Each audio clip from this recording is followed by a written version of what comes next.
Bismillahirrahmanirrahim. Assalamualaikum warahmatullahi wabarakatuh.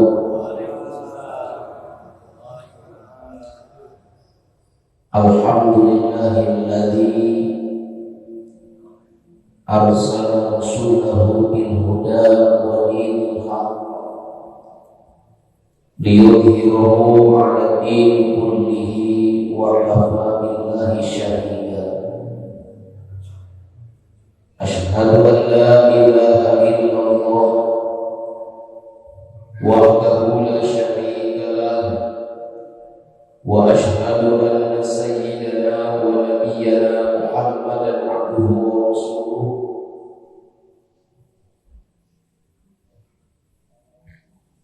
Allahumma shalli ala sayyidina Muhammad wa ala ali sayyidina Muhammad. Amma ba'du, fa ya ibadallah, usiku wa nafsi bi taqwallahi wa ta'atihi la'allakum tuflihun. Para bapak sadayana, ibu-ibu, alhamdulillah pada kesempatan malam hari ini kita bisa berkumpul kembali di masjid yang mulia ini dalam rangka menunaikan salah satu kewajiban kita dari Allah Subhanahu wa taala, yaitu menuntut ilmu. Para jamaah sekalian, tidak ada makhluk yang paling mulia kecuali manusia, baik mulia tina segi fisik maupun mulia tina segi non fisik. Nungarana manusia jasmani dan rohaninya itu mulia, tapi tina sajumlah manusia anu Allah mesti tetapkan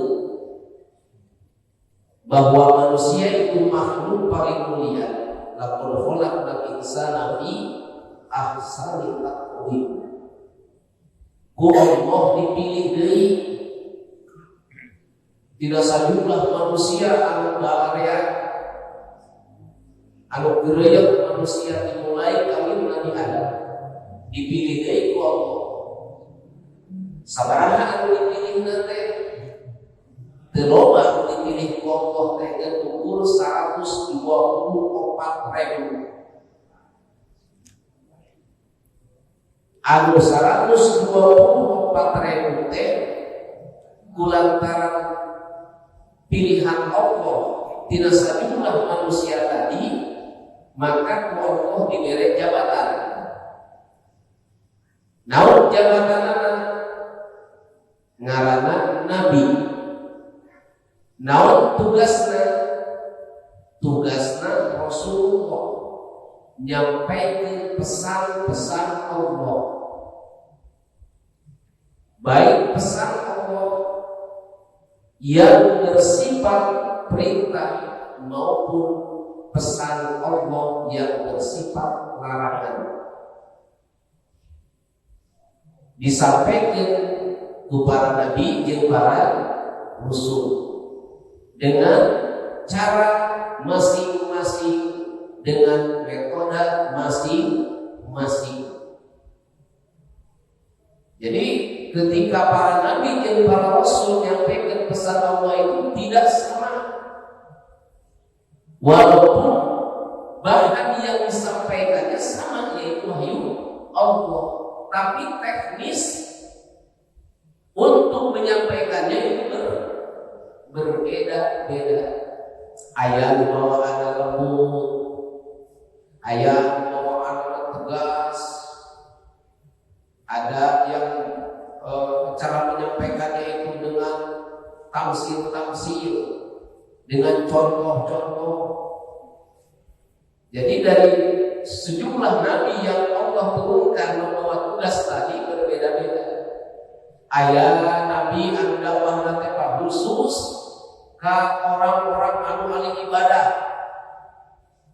Aya nabi anu dakwahna khusus manehna mah neangan teh neangan tukang maksiat. Seperti Nabi Yahya dan Nabi Isa. Beda cara dakwahna teh. Menyampaikan pesan-pesan Allah Subhanahu wa taala, baik perintah maupun larangan. Dina perintah Allah anu sampaikan kepada nabi, ada perintah yang bersifat wajib. Ada perintah yang bersifat mubah. Dalam usul fikih disebut dengan amar lil wujub dan amar lil ibahah. Amar lil wujub perintah yang bersifat wajib, yaitu suatu perintah Allah yang diturunkan kepada para nabi untuk disampaikan kepada umat, mutlak tidak boleh diganggu-gugat, tidak boleh dikurangi, tidak boleh dilebihi. Amar lil wujub seperti perintah sholat. Perintah sholat amar lil wujub bersifat mutlak, baik waktuna, bilanganana, tata carana, itu langsung Allah yang punya hak prerogatif untuk mengatur. Kita sebagai hamba-Nya, sebagai umatnya, tidak boleh mengurangi, tidak boleh melebihi. Ya pada aja agama Pak, lalu sholat subuh teh naon atuh 2 rakaat atau 4 rakaat ke sholat subuh 12 rakaat ke naon sebabna? Cek logika cek akal. Sebab ai waktu subuh perharikan kenehnya mereka pasar yang kedai subuh kena pada acara barokah buka pasar lagi meuni sholat subuh 12 rakaat ya, tapi kenapa perintah Allah kudu 2 rakaat ya tetap 2 rakaat. Tapi ai mah beurang banyak pagawean bagaimana masih mudanya di sawah macam-macam kegiatan 24 rakaat. Coba kalau waktu luar banyak asal 2 rakaat. Karena ini perintahnya wujud, perintahnya wajib, mutlak, maka kita harus ikuti. Ada perintah Allah yang bersifat ibadah, mubah, dilaksanakan mangga, ditinggalkan mangga, tinggal menghitung-hitung. Kalau dilaksanakan apa akibatnya, kalau tidak dilaksanakan apa efeknya. Disebutnya amar lil ibahah. Seperti sebuah sanajan kurang tidak sebulan pohon dicarekan pohon tidak harus sebulan mau dicarekan air buat dan minum sambil mau dicarekan Gusti Allah sanajan kayak perintah Allah dilakukan karena perintahnya bersifat ibadah, bersifat boleh kita laksanakan, boleh kita tinggal menghitung apa manfaat dan madaratnya ketika dilaksanakan dan ditinggalkan. Itu namanya perintah ibadah. Ada juga larangan. Nah, perintah dan larangan Allah disampaikan oleh para nabi yang berjumlah 124.000 nabi. Nabi itu macam-macam kabar. Ayah Nabi Saulun, ayah Nabi Saerweun, ayah Nabi Saesaun, ayah Nabi Saerweun. Jadi tidak semua sesuai dengan kapasitas masing-masing dan sesuai dengan daerah masing-masing di mana Allah utus kepada kaumnya. Ayat Nabi Pak tadi mereka tidak perlu nyampe ke manusia, tapi khusus keur manehna ukur. Khusus keur manehna ukur. Teu diwajibkeun ku Allah, teu ditugaskeun kudu minta makmur. Khusus keur manehna ukur. Ngeunaheun panjang kemudian Nabi maksudnya. Ngeunaheun gawena tempatna loba banyak gede. Ngeunaheun jangan pernah begitu. Nah, kebanyakan Nabi dan Rasul yang Allah utus itu kemana? Diutusnya terutama di gurun-gurun pasir.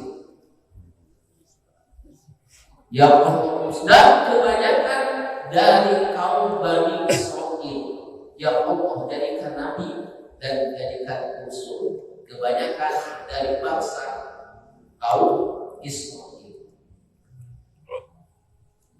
Tina 124.000 nabi dipilih deui ku Allah. Jadi sabaraha? 313 jumlahna. Tina 124.000 nabi menjadi 313 nabi dan rasul. Eta sarua jeung pimpilanan 313 sahabat anu milu dina perang Badar sareng Nabi Muhammad sallallahu alaihi wasallam. Nu milu dina perang Badar jeung Kanjeng Nabi jumlah sahabat 313 sahabat. Jeung deui sarua jeung pimpinan balan tentara Jalut anu berperang melawan tentara Talut. Tentara Talut. Tentara Talut itu berjumlah 313 yang melawan tentara Jalut bangsa kafir. Ari ti bangsa Jalut mah ribuan. Tapi bisa dihemetkeun 313 balan tentara Talut. Kunaon bisa sebab di golongan tentara Talut ada seorang pemuda yang gagah. Ari awak nama Pak Jawa pendek awak nama Jawa sependek Pak rada dekil tapi hebatnya luar biasa. Ngarana daun, ngarana teh. Tapi luar biasa hebatnya teh kuatna teh. Budak kan pendek, rada pencetek saeutik jeung hideung deui teh. Tapi kuat bisa ngelawan ribuan orang kafir. Sabaraha? 313 nabi jeung rasul anu diutus ku Gusti Allah. 313 dipilih deui ku Allah. Difilter. Jadi sabaraha? 313 dipilih deui ku Allah jadi 25 nabi jeung rasul. Ta eta mah aya dina Quran. Anu 25 nabi mah tercatat di dalam Al-Quran.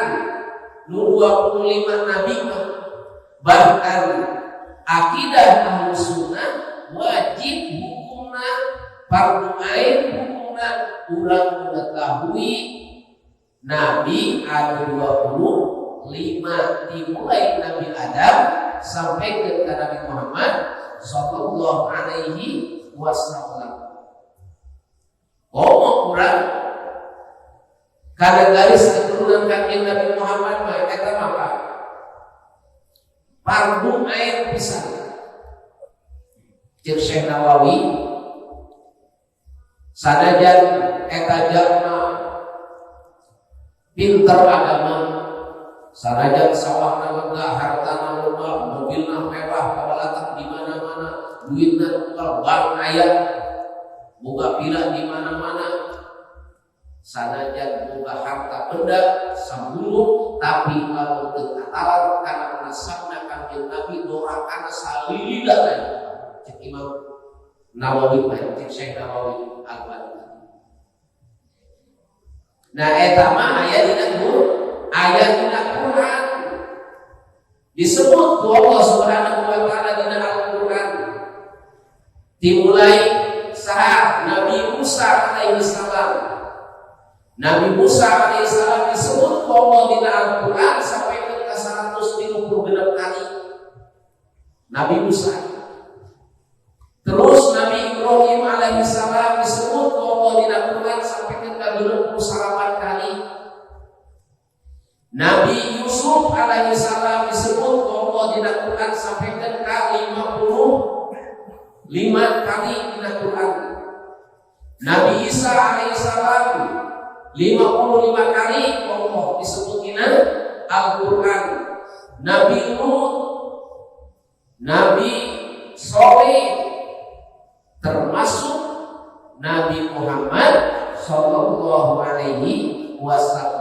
Nah, kanjeng Nabi Muhammad napa disebut di Al-Qur'an dan ukur 4 kali Muhammadur Rasulullah walladzina ma'ahu asyiddatu 'alal kufari ruhamanu bainahum.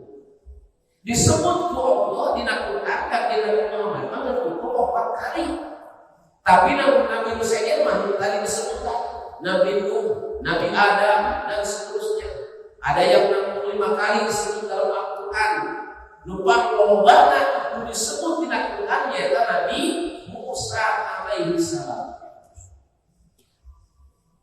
Tapi kalau Nabi Muhammad apa sananya di Al-Quran Allah disebut 4 kali karena Allah dibandingkan dengan Nabi yang lain. Sabaraha karena kanjeng Nabi. Ayo sabaraha. Asma kanjeng Nabi Muhammad. Asma kanjeng Nabi Muhammad itu jumlahnya ayat 200 asma. Ana Muhammad, ana Ahmad, ana Hashim, ana Aqib dan seterusnya. Ana Syakir, ana Solu dan seterusnya. Sampai ke 200 sekarang kanjeng Nabi Muhammad sallallahu alaihi wasallam. Nah, tina 25 nabi tadi dipilih dari Allah. Dipilih jadi sabaraha jadi 5. Disebutna nyaeta ulul azmi fasbir kama sabarul ajmi minar rusul. Ayat 5 hiji Nabi Nuh, 2 Nabi Ibrahim, 3 Nabi Musa, 4 Nabi Isa, 5 Nabi Muhammad sallallahu alaihi wasallam. Tina 5 Nabi jeung Rasul tadi dipilih deui ku Allah jadi hiji yaitu Sayyidina Muhammad sallallahu alaihi wasallam. Nah, kanjeng Nabi Muhammad sallallahu alaihi wasallam dari pilihan demi pilihan demi pilihan, maka pilihan terakhir dari sejumlah makhluk Allah kemudian diwujudkan dibagi 2 makhluk Allah yang lain dari manusia. Kemudian setelah itu Allah pilih lagi menjadi 124.000 dari 124.000 pilih kembali 313, dipilih kembali jadi 25, dipilih lagi menjadi 5 dan diakhiri oleh pilihan yang terakhir yaitu Nabi Muhammad sallallahu alaihi wasallam. Maka Nabi Muhammad disebut ku Allah Subhanahu wa taala sebagai khatamun nabiyyin. Khatamun nabiyyin la nabiyya ba'da ayati nabi jeung rasul sabada kanjeng Nabi Muhammad sallallahu alaihi wasallam. Maka Nabi Muhammad sallallahu alaihi wasallam anu diutus ku Allah ke alam dunia, misi terbesarnya adalah untuk membebaskan manusia dari penjajahan dan perbudakan. Misi utama Nabi Muhammad sallallahu alaihi wasallam. Maka kurang sebagai bangsa Indonesia ada di dalam Undang-Undang Dasar 1945 apa dalam konstitusi kita, seluruh bentuk-bentuk penjajahan di dunia harus dihapuskan, harus dibuat, harus diperangi. Tidak boleh ada lagi penjajahan, karena penjajahan tidak sesuai dengan syariat Allah dan tidak sesuai dengan kemanusiaan. Maka para jamaah sekalian, walaupun yang sekarang kita saksikan saudara-saudara kita di Palestina, walaupun ini bukan barang baru, ini peperangan ini dimulai dari 1965 kalau tidak salah, pertama mencetus sampai 1945, dari 1945 sampai 1965 dan seterusnya. Dan itu bergejolak terus antara siapa? Antara Palestina dan Yahudi. Karena orang Yahudi itu ingin mencaplok tanah Palestina. Ini dua-duanya mengklaim, dua pihak ini antara Yahudi dan Palestina. Jadi kalau ada orang yang berkata begini, Pak, cerita perang lain perang agama, tapi perang memperebutkan tanah. Bukan perang agama, tapi perang memperebutkan tanah. Salah kalau begitu, Pak. Atau imam politik, imam banyak politisnya, Pak. Kalau ada orang yang berkata itu, perlu ditanya di mana ya? Wajib ditanya di mana ya? Kenapa? Karena perang dari dulu sampai sekarang yang terjadi di Palestina itu bukan perang politik, tapi perang mempertahankan akidah. Karena kita diamanahi oleh Nabi Muhammad Sallallahu Alaihi Wasallam. Di hadis dari Rasul disebutkan, di manakala anjeun arek berangkatan, arek musafir, arek rihlah, maka jangan lupa 3 kota. 1 kota Mekah, 2 kota Madinah, 3 kota Masjidil Aqsa. Maka kita sebagai umat Islam, kita wajib membela Palestina, Pak. Wajib kita umumnya. Kenapa? Kita dengan rakyat Palestina satu akidah, la ilaha illallah, di bawah naungan Ahlus Sunnah wal Jamaah. Qurannya sama, nabinya sama, hadisnya sama, ulamanya juga sama. Bahkan yang kita kaji sekarang, kita di zaman sekarang, orang bisa sholat, tata cara sholat dan seterusnya, wudhu dan seterusnya, itu hasil karya siapa?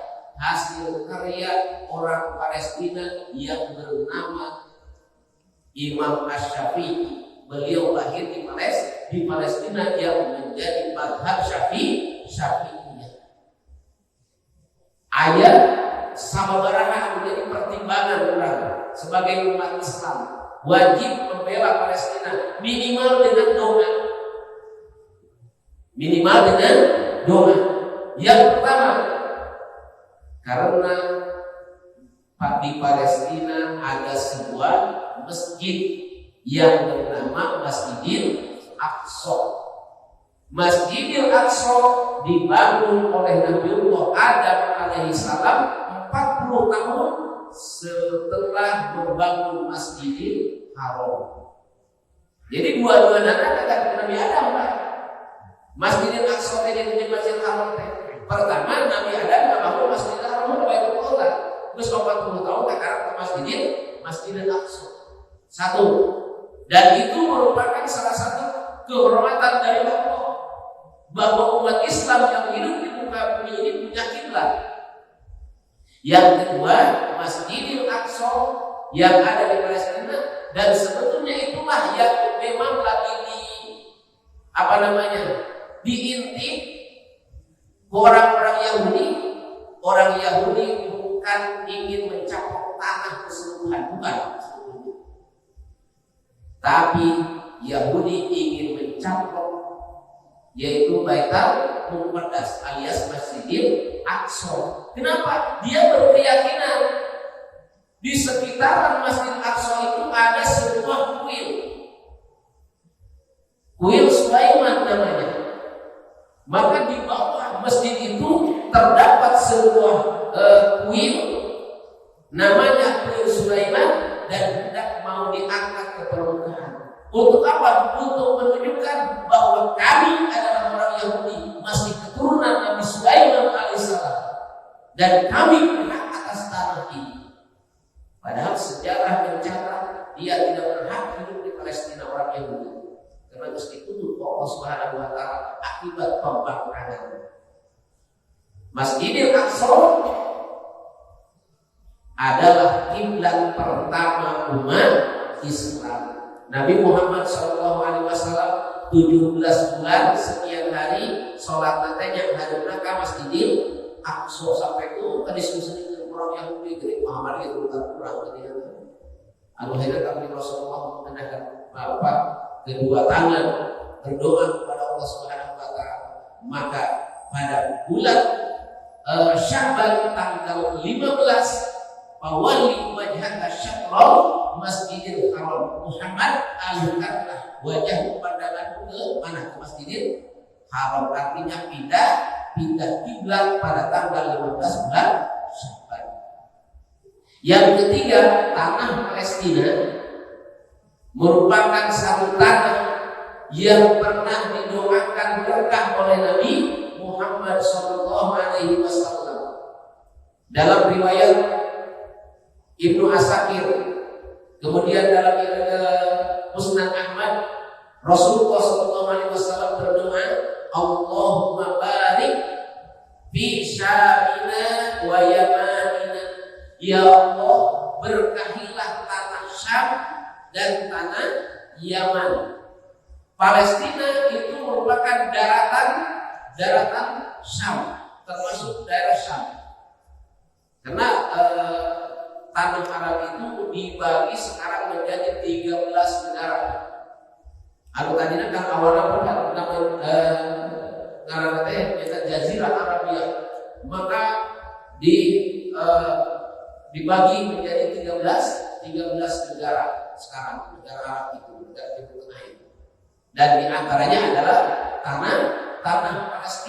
tanah Palestina yang diberkahi oleh Allah Subhanahu wa taala. Ciri keberkahan tanah Palestina yang sekarang bahkan dari dulu mau dicampur oleh Yahudi, ciri keberkahannya di antaranya subur, pohon-pohonan, buah-buahan, dulu terjadi itu dalam fisiknya seperti itu. Kemudian keberkahannya apa? Itu orang Palestina perang terus berhadapan dengan senjata, berhadapan dengan pedang, tetapi Allah sudah persiapkan mereka. Bahkan 4 tahun yang lalu saya pernah conference dengan warga Palestina. Saya tanya, kenapa sih orang Palestina kuat? Apa jawabnya sederhana? Pertama, karena kami tidak pernah meninggalkan sholat berjamaah dan tidak pernah meninggalkan membaca Al-Quran. Itulah yang menguatkan kami. Luar biasa. Jadi perang pada Palestina dihantam kubur, dihantam kuda, tapi kuda baru datang wayang gimana aja. Wayang masih kuda. Pasti berapa ya pastinya? Pas kurang dia katanya. Atau ya sholat gitu ya. Katanya namanya itu masing-masing. Mudah. Kemudian apa lagi pertanyaannya? Ketika invasi habis-habisan, maka ratusan laki-laki Palestina meninggal dalam keadaan syahid. Tapi begitu jual tahun pakai kata-kata itu angka kelahiran meningkat. Angka kelahiran meningkat daripada angka kematian, dan akhirnya yang lahir itu laki-laki semua. Ada kasus begitu. Ternyata Allah sudah persiapkan. Ai melahirkan nama awalnya sudah itu nama bainal laki. Itu sangat luar biasa. Kemudian umur 9 tahun itu sudah pikiran hampir sudah 20 tahun udah di Palestina pikiran. Padahal udah akan umur 8 tahun tapi pikirannya sudah dewasa dan Allah prep dia sebagai jiwa berjuang. Udah tidak biasa kan? Biasa. Udah ketinggi dia dapat menghadapan kenyataan. Kamu lihat udah biasa. Udah ketinggi resida tentunya. Tanpa apa banyak berperiang loh. Itu baru menceleng tadi untuk nanti akan ada baru hubungannya. Gitu. Itulah sangat luar biasa. Dan apa? Keistimewaan tanah Palestina. Keistimewaan tanah Palestina banyak nabi dan rasul yang lahir di sana dan diutus di sana. Nabi Ibrahim alaihissalam, Nabi Musa alaihissalam ketika dikejar oleh 800.000 tentara Firaun dari Kipti dari Mesir, larinya kemana? Larinya ke tanah Palestina dengan membawa orang Yahudi tadi yang 800.000 itu dibawa berapa?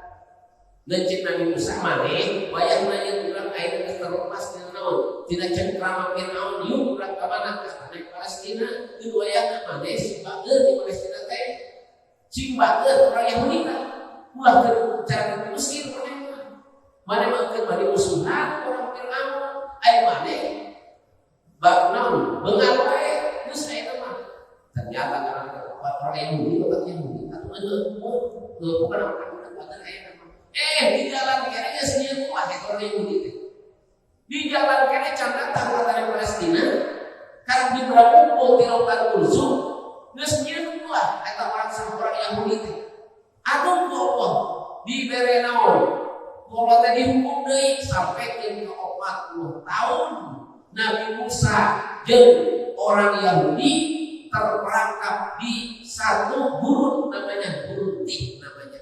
Itu bisa jalan ke dia akhirnya dia kemah 40 tahun sampai pun kamar anak dirinya fungsi jalan ke Palestina kadang-kadang jalan jalan 40 tahun terjebak di gurun namanya gurun Tih nyari kemah dirinya sampai kita keluar ayat 12 mata air karena orang Yahudi itu terdiri dari 12 suku. Nabi Musa diberi 12 mata air, ulah pasti ada masing-masing saya lah ambil beda orang dan orang Yahudi eta sarakah luar biasa geus dibere eta geus dipasing-pasing ke Musa. Nabi Musa anggur bahkan batur dicopot bagian batur gitu. Makanya kalau Musa batur bukan hak batur eta teh mama betul di kamar Yahudinya. Jika nama itu besok hawa gitu nya. Jika nama takwa Yahudinya. Adalah makanan semenjak itulah disapa Allah itu mendatang Palestina tidak berhak dia mempunyai tanah kelahiran. Yahudi mau kunci kesadaran nama hirup kalian punya teh teboga tanah lahir. Daerah mau ada kesadaran dari apa pada kata mereka. Nah aja diberi saking kuno saking kemudian umat Islam pada saat itu yang dipimpin oleh siapa? Oleh Raja Mahmud pertama. Oleh Sayyidina Umar radhiyallahu anhu. Ketika menaklukkan Palestina diberi usaha Sayyidina Umar alaihissalam. Bahwa semoga tanah kelahiran orang yang itu suci. Aja bapak ini dia pernah ya kucingnya ke mana itu. Yahudi masih itu, tapi tanah naon pada iman kucing ayam itu orang tanah naonnya, tanah naon orang asal ulah mati misi orang tahu iman orang Yahudi aja di mana-mana dia asalnya kan. Terakhir Palestina kenapa berkah? Kenapa wajib kita bela?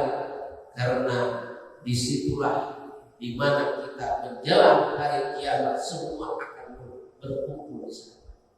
Menjelang hari kiamat ketika manusia masih yang sudah mati ribuan tahun yang lalu yang masih hidup akan berbondong akan kembali ke mana ke Palestina dan itu dijadikan oleh Allah sebagai al-ardul mahsyar Tanah Palestina teh tanah sampai. Jadi padang masyarakat teh lain tempat perkumpulan manusia teh, tapi di Syam di antara adalah tanah Palestina di antara. Maka para jamaah sekalian, kita sekilas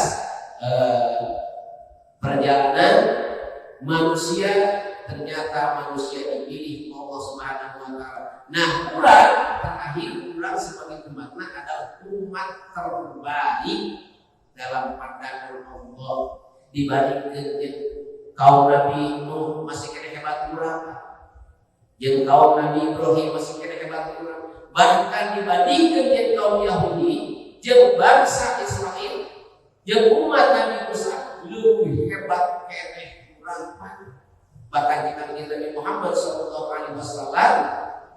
umat kanjeng Nabi Muhammad jika dibandingkan dengan ulamanya Bani Israil itu masih keneh hebat urang Pak. Jeung ulama Bani Israil. Kumaha kehebatan ulama Bani Israil? Kehebatan ulama Bani Israil begitu diajarkan kitab Taurat atau kitab-kitab samawi, begitu dibuka langsung hafal. Eta ulama Bani Israil langsung hafal eta kitab Taurat. Ari urang Quran kata lara sabaraha dulu aya. Ya. Nah, hebat kata. Kemudian pada hebatna ulama Bani Israil lamun ngadoa ka Allah, karena leungeun unggul doana mesti dijawab. Eta saking makmuna eta. Santri namun lamun eta ulama Bani Israil enggak jamaah. Bisa hibar Pak jamaah teh. Pas Bapak tahu saking hebat-hebatnya. Tapi lamun dibandingkeun jeung urang sinan barang, hebat kan urang sinan barang. Hebat kan urang sinan barang. Jeung kaum Bani Israil jeung kaum umat Nabi Musa alaihissalam. Maka urang sebagai umat Nabi Muhammad adalah umat terbaik. Kapan itu? Selama kita bisa menegakkan amar ma'ruf nahi munkar. Kuntum khairu ummatin ukhrijat lin-nasi ta'muruna bil ma'ruf wa tanhauna 'anil munkar. Atuh ari urang masih kene kedua salat tarang ngaji mah hayang belajar teuing atuh diserwakeunnya. Ieu mah urang hebat yang Nabi Muhammad atau hebat kene urang jeung kaum Nabi Musa saya salat tarang ngaji tarang dulu banget saja. Anggar biasa sampah itu ibadah Allah nya. Manusia umpul ragana. Ya mudah-mudahan pada jamaah sadaya diatur insyaallah presiden sasi. Ayo assalamualaikum warahmatullahi wabarakatuh.